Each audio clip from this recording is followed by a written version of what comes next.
죄사함의 축복이라는 제목을 가지고 말씀을 좀 살펴보도록 하겠습니다. 한번 따라하겠습니다. 죄사함의 축복. 남상미라는 아름다운 여배우가 있습니다. 잘 보셨죠? 너무너무 아름다운 여배우입니다. 이 여배우 지금도 결혼한 뒤에 활동을 잘하고 있는데요. 이 여배우가 배우로 발탁된 그 이유가 참 재밌습니다. 롯데리아에서 알바생으로 아르바이트를 했는데 너무 이쁘니까 사람들이 햄버거를 먹으러 오는 게 아니라 이 남상미를 보러 오는 거예요. 그래서 남상미 씨가 근무하고 있는, 아르바이트를 하고 있는 롯데리아 점은 아주 대박이 난 거죠. 사람들이 막 우글우글 모이는 거예요. 햄버거를 먹으러 오는 게 아니라 누구 때문에 왔다고요? 남상미 때문에. 햄버거 집은 햄버거를 먹으러 가야 되는데 남상미가 너무 아름다우니까 사람들이 그 얼굴을 한 번이라도 보자, 얼마나 이쁘길래 그렇게 소문이 났냐. 그래서 3대 얼짱으로 뽑혀서 캐스팅이 돼서 지금은 배우로 활동하고 있습니다. 오늘 가버나움에서 예수님이 중풍병자를 고치신 사건이 이 배경 가운데 일어나요. 무슨 얘기냐면 예수님께서 병 고치러 이 땅에 오신 게 아니에요. 예수님께서는 분명히 우리 가운데 죄사함을 위해서 이 땅에 오셨는데 예수님이 긍휼의 마음으로, 목자의 마음으로, 쉽게 얘기하면 아버지의 마음으로 사람들의 병을 고쳐주셨어요. 그러니까 온갖 사람들이 다 몰려들었습니다. 얼마나 많이 몰려드냐면 도대체 예수님을 한번 만나려면 번호표를 뽑고 대기해야 될 정도로 줄이 길었고요. 수많은 사람들이 움집했어요. 무엇을 위해서? 병 고침을 받기 위해서. 이 사람들은 예수님한테는 관심이 하나도 없었습니다. 자기의 죄의 문제에 대해서는 관심이 하나도 없었습니다. 이 사람들은 영혼의 문제에 대해서는 관심이 하나도 없었습니다. 이 사람들의 오직 관심은 병 고침을 받는 거예요.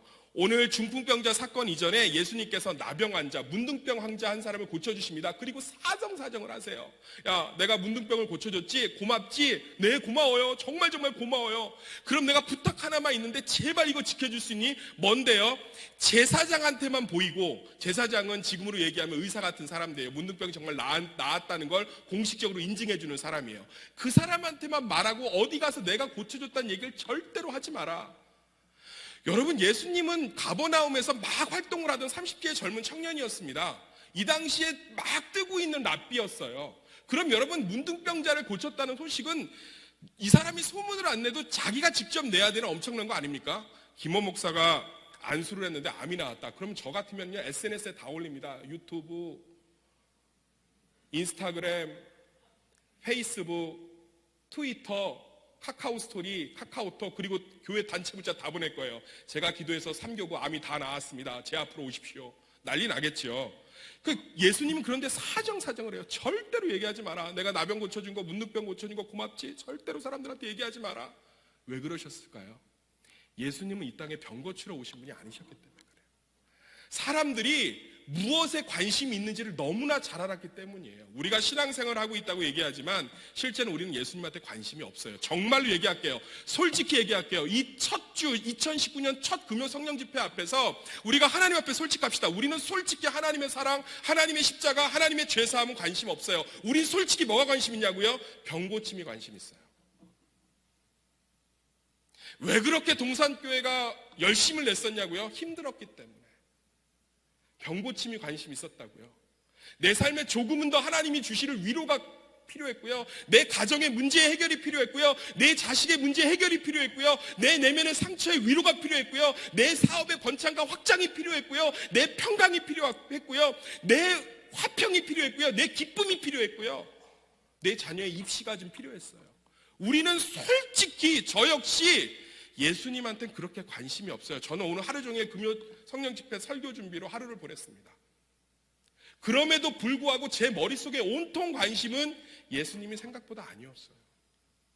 수많은 것들로 생각은 흩어졌고요. 생각보다 제가 목회자를 하고 있지만 정말 순수하게 그분의 죄사함, 그분의 십자가, 그분의 복음, 그분의 사랑에 관심이 별로 없어요. 제 관심의 대부분은 어떻게 하면 목회를 잘할까? 어떻게 하면 내가 목회를 잘하는 목사가 될까? 어떻게 하면 내가 참 괜찮고 유능한 목회자로 비춰질까? 어떻게 하면 내가 좀 더 괜찮은 목사로서 인정을 받을까? 여기에 관심이 있지. 오늘 가버나움에 모인 수많은 사람들처럼 우리는 병 고침에 주로 관심이 있어요. 예수님이 그럼에도 불구하고 한 사람도 빠짐없이 병 고침을 주셨습니다. 왜요? 그분은 목자시고 아버지시기 때문에. 할렐루야. 그런데 오늘 놀라운 한 사람이 나타나요. 그 사람이 중풍병자예요. 여러분, 중풍병은 죽을 병이 아닙니다. 여러분, 근데 이 사람이요, 지붕을 뜯고 사람들이 예수님 설교하고 있는데 그걸 내려요. 예수님이 이 사람을 보고 믿음이 크다고 하면서 죄사함을 선포하십니다. 그래서 거기는 서기관들이 분노해요. 왜냐하면 죄사함은 누구만 할 수 있죠? 하나님만이 할 수 있거든요. 정말 예수님 이 발언 때문에 죽임을 당한다고 마가복음은 기록하고 있어요.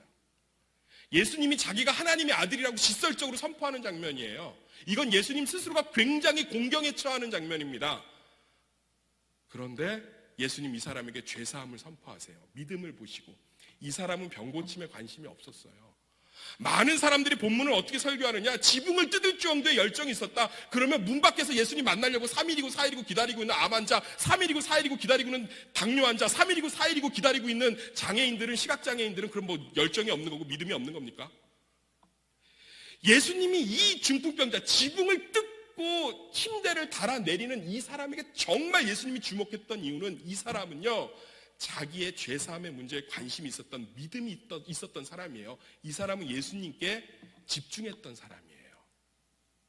2019년 하나님이 어떤 사람을 찾으시는지 아십니까? 여러분, 우리는 예수님께 집중해야 될 줄 믿습니다. 우리는 예수님의 죄사함에 관심을 가져야 돼요. 이게 훨씬 좋은 거기 때문에 그래요. 여러분, 예수님은 우리에게 병고침을 주시지 않기 위해서 죄사함을 강조한 게 아닙니다. 예수님은 우리의 삶의 문제를 해결하지 않기 위해서 죄사함을 강조한 게 아닙니다. 예수 그리스도는 분명히 하고 싶으셨던 거예요. 병이 고쳐지고 도박을 하면 뭐 하냐는 거예요. 병이 고쳐지고 부부가 맨날 싸우면 뭐 하냐는 거예요. 병이 고쳐지고 바람 피면 뭐 하냐는 거예요. 병이 고쳐지고 이방신을 섬기러 신전으로 달려가면 뭐 하냐는 거예요. 예수 그리스도는 정말로 진짜 우리 삶의 병이었고 우리 영혼의 문제였던 죄사함을 가르쳐 주길 원하셨던 거예요. 2019년에 여러분은 신앙의 어떤 목표를 잡으셨습니까? 내가 열심히 기도함으로 자녀 문제를 해결해 보리라. 내가 하나님께 열심히 제단을 쌓아서 내 신앙의 열정을 회복하리라. 내가 하나님 앞에 열심히 헌신해서 정말로 부흥을 이뤄보리라. 다 나예요. 다 내 병고침에만 관심이 있지 누구도 예수님한테는 관심이 없어요. 2019년 한 해 우리는 바른 목표를 세우시기를 소망합니다. 여러분의 목표는 예수님을 닮음이 됐으면 좋겠습니다. 여러분의 목표는 죄사함의 권능을 확신하는 것이 됐으면 좋겠습니다.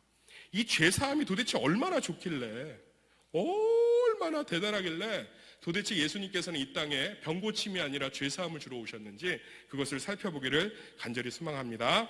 그 첫 번째가 내가 죄인인 줄 알아야 지붕을 뜯습니다. 한번 따라하겠습니다. 시작.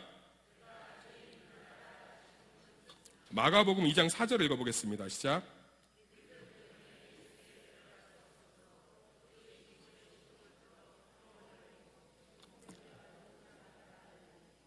절박함이 느껴지지 않습니까? 여러분, 제가 배경 설명을 굳이 하지 않을게요. 유대인들의 지붕은 사각형이었고 뜯을 만한 것들이 돼 있었고, 설명하지 않을게요. 지붕을 뜯는다는 건 복잡한 거고요. 그 밑에서 설교하고 있고 치료 대기하고 있는 사람들한테는 굉장히 무례한 행동이에요. 성경을 보면요, 예수님이 이런 무례한 행동을 지적한 장면이 나옵니다. 예수님의 친척들과 어머니들이 예수님을 찾아왔어요. 많은 사람들이 그날도 줄을 서고 있는데 예수님의 친척들이 찾아왔어요. 그러니까는 당연히 VIP겠죠. 그래서 VIP 통로로 의전해서 데려온 거예요. 예수님 문 밖에서 어머님이 기다리고 있고 예수님의 가족들이 기다리고 있습니다. 근데 예수님이 뭐라고 그랬죠? 누가 내 가족이고 누가 내 친척이냐? 이 사람들이 내 가족이 친척이다. 그러면서 뭐라고 했죠? 줄 서세요. 이렇게 얘기해요. 줄 서세요. 똑같이 줄 서세요. 근데 이 사람은요, 지금 새치기 한 거예요. 밖에 있는 중풍병은 죽을 병이 아니라니까요. 밖에 있는 환자들이 수없이 많은데 이 사람 지붕을 뜯고 내렸어요. 예수님이 이걸 칭찬한 게 아니에요. 오늘 본문 말씀에 기가 막힌 단서가 나와 있습니다. 누가복음에도 오늘 본문 장면이 기록되어 있는데 마가복음에 이걸 기가 막히게 기록해놨어요. 마가복음 2장 2절을 다 같이 읽어보겠습니다. 시작.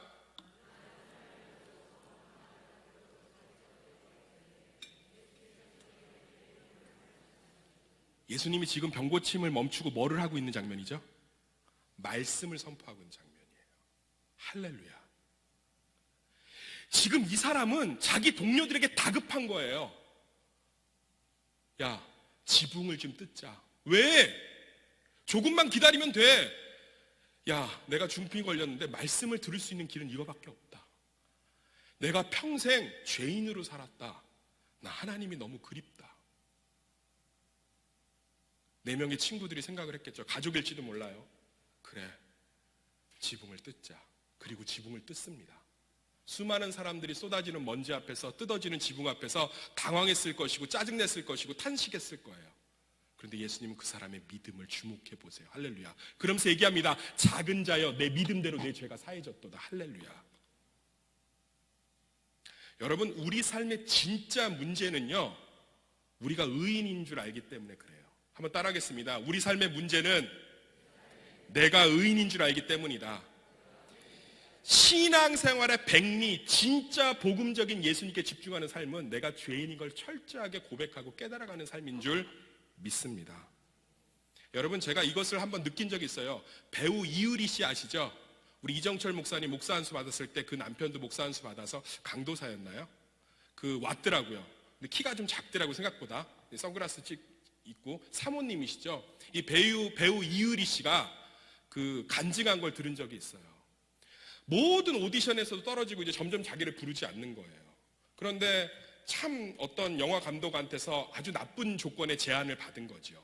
로비 같은. 그걸 받고 너무 힘들었는데 매니저의 차를 타고 오면서 매니저 오빠한테 그렇게 울면서 얘기했대요. 오빠, 어디든지 좋으니까 아무 교회라도 좀 나를 데려다 줘. 제발. 교회를 다닌 적이 없는 사람이에요. 제발 부탁하니까 오빠, 아무 교회라도 좋으니까 교회에다 나 좀 내려놔줘. 매니저 오빠가 아무 교회에다 내려놨고 그 교회에 들어가서 엉엉 울면서 하나님을 찾았대요. 주님, 내가 너무 공허해요. 너무 괴로워요. 너무 죄인이에요. 그때 예수님을 인격적으로 만나고 지금 사모님이 되셨잖아요. 여러분, 우리 삶의 가장 큰 문제는 우리가 굉장히 의인인 줄 착각하고 있다는 거예요. 아니요, 목사님, 저는 의인인 줄 착각하지 않습니다. 저는 죄인입니다. 천만에요. 여러분, 우리 안에 하나님에 대한 지붕을 뜯는 사모함이 없다면, 지금도 우리 가운데 예수 그리스도에 대한 절박함이 없다면 우리는 너무나 우리 자신을 의인으로 여기고 있는 거예요. 할렐루야. 이 중풍병자는 철저하게 갈급함이 있었어요. 자기가 죄인인 줄 알았어요. 평생 죄밖에 안 지어서 그 결과로 중풍 얻어맞았다는 철저한 자기 부인의 고백이 있었어요. 그래서 말씀이 선포되는 순간 지붕이라도 뜯고 내려가서 내 영혼을 그분께 위탁해야 되는 절박감이 있었던 거죠. 우리가 왜 낙심하는지 아십니까? 우리는 실패를 하면 안 되는 의인이라고 착각해서 그래요. 우리가 왜 상처를 받는지 아십니까? 우리는 상처받으면 안 되는 거룩한 존재라고 착각하기 때문에 그래요. 인간의 성도의 신자의 믿는 자의 모든 문제는 내가 얼마나 대단한 위인인지 착각하고 있기 때문에 그렇습니다. 진정한 복음은 내가 얼마나 큰 죄인인지를 깨달아야 될 줄 믿습니다. 그러면 실패가요, 내가 부서에 섬기면서 아이들이 나를 이렇게 별로 좋아하지 않는 것 같아요. 교사를 하는데 나는 뭐 이렇게 교사를 하는 동안 무슨 열매도 없는 것 같아요. 그렇다고 지치고 존재감을 발견할 수 없다? 그 중심에 누가 있는 거예요? 내가 의인인 거죠. 내가 하면 뭔가 변해야죠. 내가 하면 아이들이 변해야죠. 내가 하면 교회 일이 빵빵 터져야죠. 내가 섬기면 열매가 맺혀야죠. 내가 하면 풍성해져야죠. 내가 하면 기쁨이 넘쳐야죠. 내가 하면 모든 사람들 가운데 하나님의 역사가 나타나야 되죠.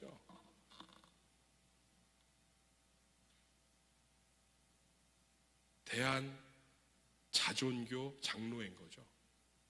대한 예수교 장로회는 아닌 거예요. 진짜 우리의 고백은 내가 죄인임을 아는 거예요.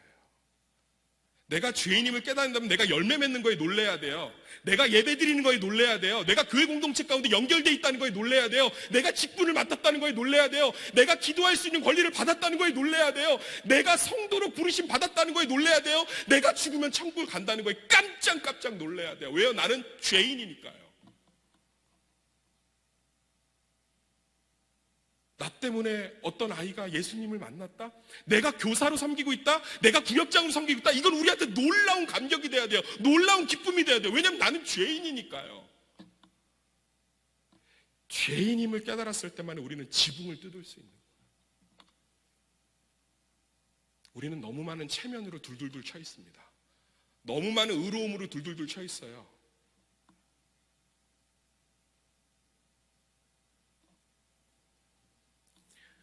이찬수 목사님의 책과 이찬수 목사님의 설교가 좋다는 얘기를 저도 참 많이 듣습니다. 제가 그 책을 읽어보고 그 설교를 좀 들어봤어요. 그분의 탁월함이 어디 있는지 아세요? 그분은 강단에서부터 철저하게 자기가 죄인임을 고백해요. 할렐루야. 내가 죄인이라는 거예요. 무슨 얘기하지 아십니까? 10,000명이 넘게 모이는 교회인데 나는 솔직히 30,000명이 모였으면 좋겠는 욕심이 있는 목사다라고 고백하면서 엉엉 울어요.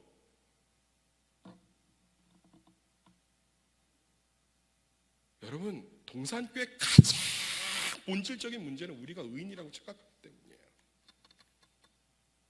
우리는 지붕을 죽어도 못 뜯어요.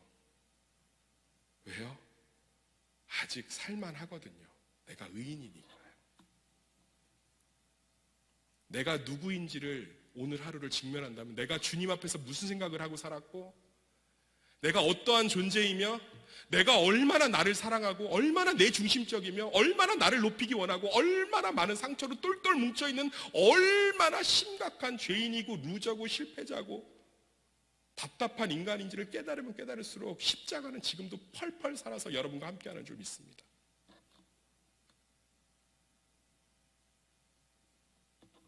예수님을 누가 십자가에 못 박았는지 아십니까? 그 당시 최고의 의인들이라고 선포했던 바리새인들과 서기관들이에요. 예수님의 십자가를 끝까지 누가 쫓았는지 아십니까? 투표권도 없고 사람 개수에도 못 들어갔던, 다 무식하고 손가락질이고 비난했던 창녀였고,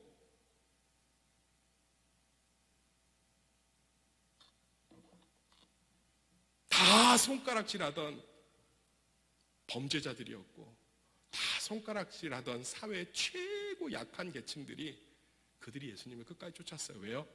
그들은 죄인인지를 알았거든요. 여러분, 제가 이 시간에 질문하겠습니다. 여러분과 저는 의인입니까? 우리는 얼마나 큰 죄인일까요? 저를 아는 모든 사람들, 저를 너무나 잘 알고 있는 분들에게 저는 고백할 수 있어요. 저는 여러분들이 생각하는 것보다 심각하게 죄인입니다. 그래서 제가 목회자로 이 자리에 서 있는 게 날마다 두렵고 떨리며, 제가 여러분들을 위해서 말씀을 전하고 여러분들을 목양할 수 있다는 것이 얼마나 큰 기적인지를 그 십자가 앞에서 고백할 수 있습니다. 경건은 내가 얼마나 큰 죄인인지를 깨닫는 것을 시작되는 줄 믿습니다. 여러분은 죄인입니다. 그것을 알았을 때 우리는 지붕을 뜯을 수 있는 것입니다. 두 번째로, 사랑만이 변화의 유일한 방법입니다. 한번 따라하겠습니다. 시작. 마가복음 2장 10절을 읽어보겠습니다.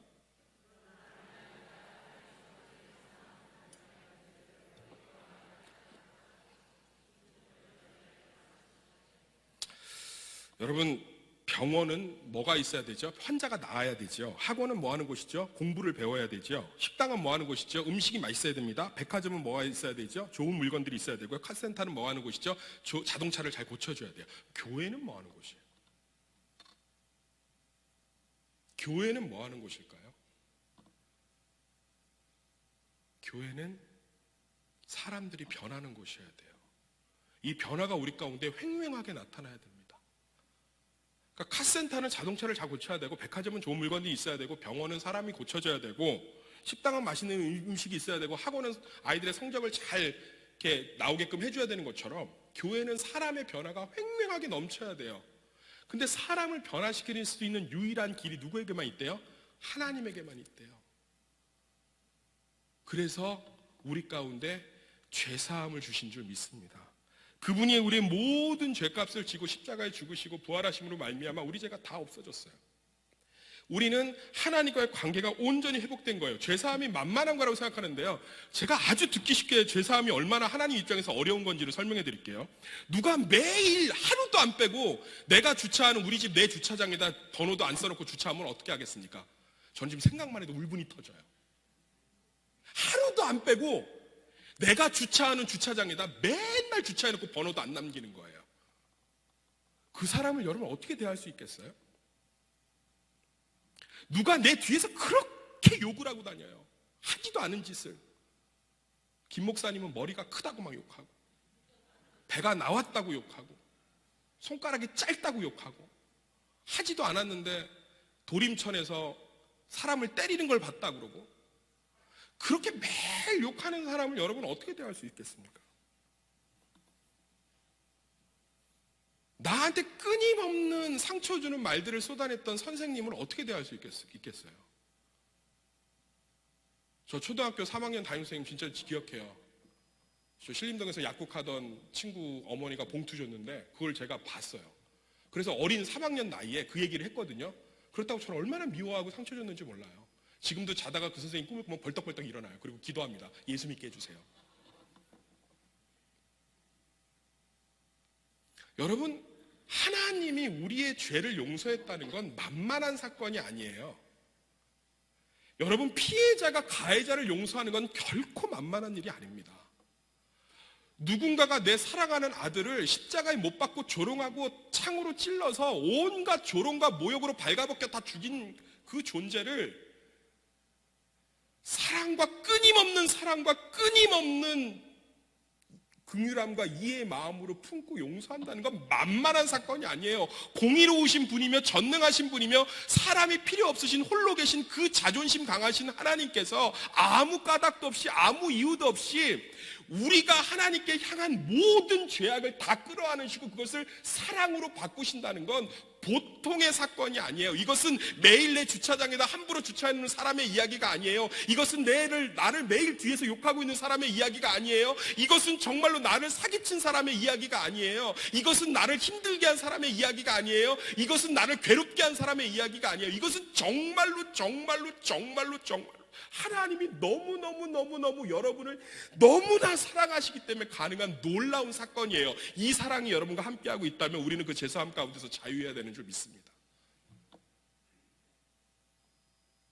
신자의 진짜 문제는 하나님의 사랑을 얼마나 확신하지 못하냐는 거예요. 하나님이 여러분의 죄를 사했다는 건 놀라운 사건이에요. C.S. 루이스는 이렇게 얘기해요. 상상조차 할 수 없는 사건이다. 여러분이 죄사함 가운데 감격해야 되는 이유, 하나님이 병고침이 아니라 죄사함을 그토록 주고 싶었던 건 이게 진짜 선물이요, 진짜 사랑이기 때문인 줄 믿습니다.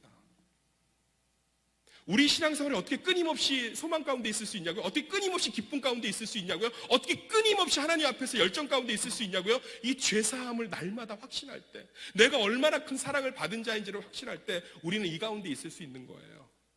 여러분, 여기는 청소년들도 있고 여기 나이 많으신 분도 있지만 인생은요 결코 매번 소망 가운데 있을 수 없어요. 매번 기쁨 가운데 있을 수 없어요. 매번 평강 가운데 있을 수 없어요. 매번 자유로움 가운데 있을 수 없어요. 그런데 믿는 자들은 그것이 가능해요. 그것은 하나님이 우리의 죄를 용서할 만큼 우리를 사랑했기 때문이에요. 예수님이 이것을 반문하고 있습니다. 얘들아, 죄사함을 받으라는 말과 일어나 걸으라는 말 중 어느 것이 더 어렵겠느냐? 하나님 입장에서 일어나 걸으라는 말이 훨씬 더 쉽습니다. 그런데 하나님이 죄사함을 받으라고 얘기했다는 건 그분이 이 중풍병자를 평생을 자기를 욕되게 하고 자기를 욕보이고 하나님이 주신 시간과 육신을 정욕과 이생의 자랑과 교만과 모든 것으로 썼던 이 한 영혼을 향해서 예수 그리스도가 진정한 사랑으로 고백할 때만 가능한 거거든요. 여러분이 그 사랑을 받은 줄 믿습니다. 우리가 어떻게 매번 이 소망 가운데 서 있을 수 있냐고요? 나는 죄사함이라는 엄청난 사랑을 받았잖아요.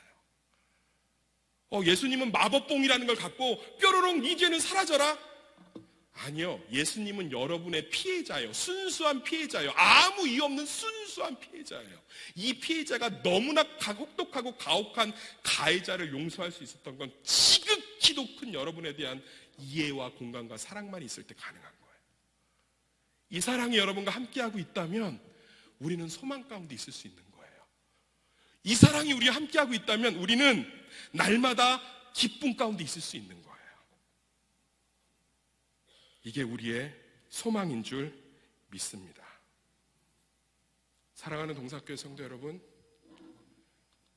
우리는 병고침에만 관심이 있어요. 내가 무언가를 열심히 하고 그래서 내 가족, 내 남편, 내 자식을 변화시키고 내 삶을 좀 더 평안하게 이끌어가며 내가 좀 더 괜찮은 사람이 되는 것에 관심이 있지 그것에 예수님이 도와주시길 원하지 예수님의 죄사함에는 관심이 없어요. 아니요. 우리 동산교회 성도는 이제 예수님께 관심을 가져야 될 줄 믿습니다. 여러분은 죄인입니다. 죄인 중에 괴수입니다. 죄인 중에 정점입니다. 흉악한 괴수입니다. 그런데 예수님이 여러분을 구원하셨습니다. 예수님의 용서는 보통의 사건이 아닙니다. 그것은 놀라운 하나님의 엄청난 인내와 사랑과 긍휼과 공감을 바탕으로 이루어진 아주 놀라운 우주적인 사건입니다. 그것의 주인공이며 그것 가운데 함께 있는 줄 믿습니다. 제가 이런 설교를 할 때 예전 교회 한 장로님이 저한테 강력하게 비판했습니다. 하나님의 사랑만 강조하면 절대로 아이들은 변하지 않습니다.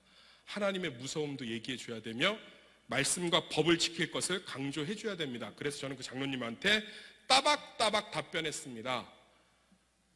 자식을 죽도록 미워하고 패서 변한 자식은 한 번도 본 적이 없습니다. 자식은 부모의 사랑을 느낄 때만, 확신할 때만 철이 듭니다. 우리에게 필요한 것은 하나님의 사랑을 확신하지 않는 것이 아니라 하나님의 사랑을 지금보다 더 확신하는 것에 있는 줄 믿습니다. 그러자 그 장로님은 고개를 절레절레 흔들면서 나갔어요. 그러나 저는 당당하게 다시 한번 얘기할 수 있습니다. 우리 신앙생활은 2019년 하나님의 사랑을 좀 더 확신하는 것으로 가야 될 줄 믿습니다. 이것이 이 땅의 유일한 소망인 줄 믿습니다.